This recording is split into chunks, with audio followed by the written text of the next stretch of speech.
Like, because it was such a high energy scene. Like when I first went there, it was way heaps of energy. Like the first few shows I saw were like hardcore and like it was pumping. So how would you describe like the typical live show at the Underground? Mass mosh pit. Yeah. Moshing was huge, much bigger than what it is now. And on some of the really cold nights, we'd have at least 160 people plus in the Underground, and a huge mosh pit at the front. And when there's that many people moshing, they create a lot of body heat and it's cold outside. And one time they were sweating so much that out the top of the window, one window was open, steam was coming out. Yeah. That you could see. It's like a Hungry Jack smokestack. It was that full on. Smelled like it too, didn't it? Yeah, you don't want to go in the mosh pit if you're not one of the moshers, that's for sure. Yeah. And there was a lot of crowd surfing, which was interesting because a lot of the other places obviously banned it, and that was something that we did too. We did Eventually, too, but they we had to. Because no insurance We had to cover in it. the end. the insurance, Yeah. but they still did it anyway.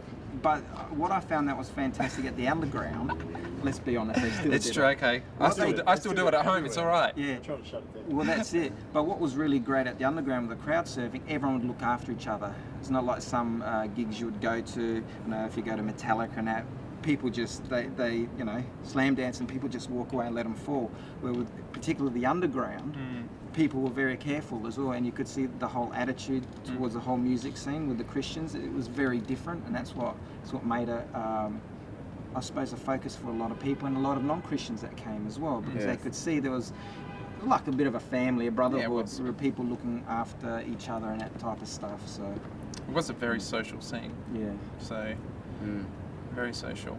I think probably, you know, I probably didn't experience it, but I'm sure lots of great friendships stemmed out of it between people that may have never met, you know, because people would come from all different areas of town. So because we're central, you know, people come from the north or the south, a lot of people from the south. And it just gives, you know, broaden your horizon, meet some new people, and that's what happened. So it was really good. So on a social side, it was probably really good as well. You know, people getting out and meeting new people. It's good. It certainly created a whole big scene. Yeah, I'm just amazed on how big the scene actually became. You know, to the point where it was getting secular recognition and stuff, and it's just like, man. It's great. Definitely secular recognition, because the lineups I'd have, and we'd have like 3 band lineups, then eventually I find the lineups are in heaven. So they've got the Christian bands that are from the Underground playing in heaven because they had such a big following. Like you think of who was playing like in like all the big lineups. When it got to Harold, like, you know, it's quite. You read the Harold lineups, so pretty big, weren't they? Yeah. Like for secular stuff. So. Yeah. And I think what else was really good with the Underground is we worked in with a lot of the other gigs like Harold and the Freedom Party, all of that sort of stuff. It wasn't about us just being exclusive, and they worked with us as well, working out dates so we're not crossing over each other. And you know, I would go there and help them. I would help Sam at Harold sometimes, and at the Freedom Party. We'd make them help us. Yes. So you know, there was a culture of kind of like serving each other as well and looking after each other. It wasn't real competition like you see in the world, and that's what really I think that's what was great about the whole Christian music scene as well, the fostering of helping each other. I guess I see this place as a real springboard, so describe what you sort of think it did for the bands. Well, you've only got to look at when we did a gig for Steve Rowe when he had cancer, and we thought he was going to die, and obviously God brought him out, and he's up again, and he's writing albums and doing everything else. But we did a big thing called Mosh Against Suicide, not Mosh Against Cancer, and mobile phones off. Hello. It's Michael. I'm right in the middle of an interview. He sounds really important. Okay. On camera. Okay, bye. They'll ring See you, Mum. Let's try that question again. Yeah, what was that question? Oh, the springboard. Oh, you're going to tell the question? Say the question again. Yes. All right. How would you describe the Bing bong. Okay, shortened version. What it did for bands? Yeah, absolutely. Probably one of the bands that would stand out the most were Seraph Cole. They played their first gig here at the Mosh Against Cancer that we put on, with bands. You know, there was so many different bands and different styles of bands, Embodiment, Ethereal Scourge, Ceres Cole, and from there, you know, a few years later you see them playing up against the Chili Peppers in the big day out. You know, and it's like, man, you know, this was great. Obviously they've done all the hard work, you know, but this has been a great place for them to grow. And They played you know, almost every month at the Underground Yeah. because you didn't have a lot of Christian bands to choose from, and so they then always would play here. And so they had a lot of exposure, and they were in the right place at the right time doing the right thing. And so they grew huge in prominence. Yeah, got a massive following straight Yeah. away. Think Tank, they played here quite a few times as well, and they got to, you know, ended up, you know, obviously they've all worked hard and they've all put in the miles, okay? We can't take the credit away from what they've done, and would never dream of doing that. I think they've all worked really hard and done it brilliantly. But this, I But guess, provided breeding. that's exactly right, and there'll be more. That's just the way it goes, and more power to them. You know, I hope, you know. Obviously, both of the bands have now ended, you know, and they're going on to new things now, and more power to them. I hope they succeed in all the new stuff that they do. Yeah. Righty, so we've talked through the movement. Just describe like the scene at like the height of the movement. Like, so you know you've got, I guess it's from the beginning to when do you sort of see it was like really moving, like really pumping? I reckon Just like what sort of ignited it all, and when did it really just go boom? I think after about 2 years of us doing it, it just really took. In fact, it took off so much that everybody wanted to advertise at the Underground for the gigs that they wanted to do all around Adelaide. And like we'd have all these flyers out everywhere, and our numbers actually dropped off for a while over the next couple of years, when the whole of Adelaide was booming with gigs. All these different churches wanted gigs, and people were putting on their own shows. Then they started also getting gigs in the secular venues, and you know, places like Heaven would take on the whole lineup. And so, the success that we helped to develop went out into Adelaide, reduced our numbers for a while, and then I think about 2 years later it all balanced out again, and then things picked up here again. But Adelaide was just pumping for those 2 years. It was really huge, and then it virtually stayed strong for several years. Yeah, because that's when all those bands like injected playing youth group shows. Yeah, absolutely. And playing. Yeah, and then eventually into Youth Alive. Youth Alive started taking on the alternative bands as well, because the culture of music changed from just the poppy church music to the alternative music, and the next generation of young kids coming through like that alternative music. So Youth Alive had to make an adjustment, and then they went into a style that looked pretty similar to Underground, where they'd have like 2 or 3 bands of Underground style bands, and yeah, it was very similar. That was the beauty about the whole thing, though, about what the Underground did. Because I remember when we were doing the gigs, not all the churches, but there were particular churches that, you know, how they say rock and roll is of the devil and all that sort of stuff. Well, it was more like heavy metal. It was of the devil, and we kind of got a little bit of flack from the Underground, from other churches about the Underground. But what was interesting, once they saw that these bands were actually evangelizing, actually drawing people through, it changed their mindset. And the way I looked at it, it kind of broke the religious back off of the whole church mindset in Adelaide, and they actually started to broaden their horizon and say, okay, well, it's not really about the music, it's about Jesus working through the music and then touching the people.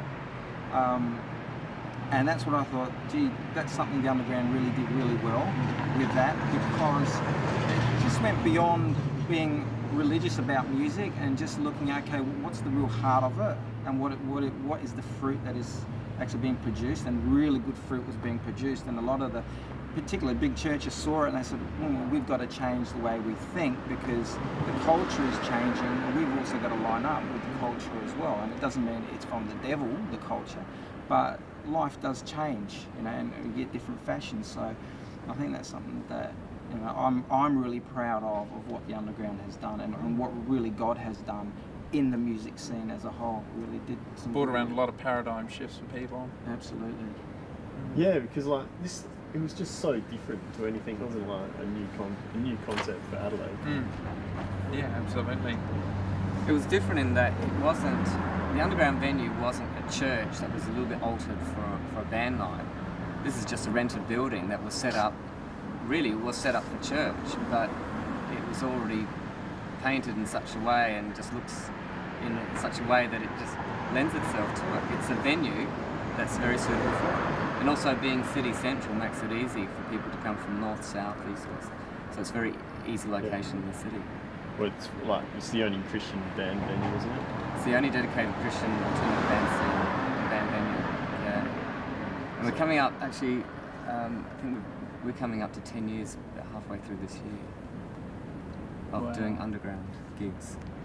10 years of gigs. See, that's an achievement. Yeah.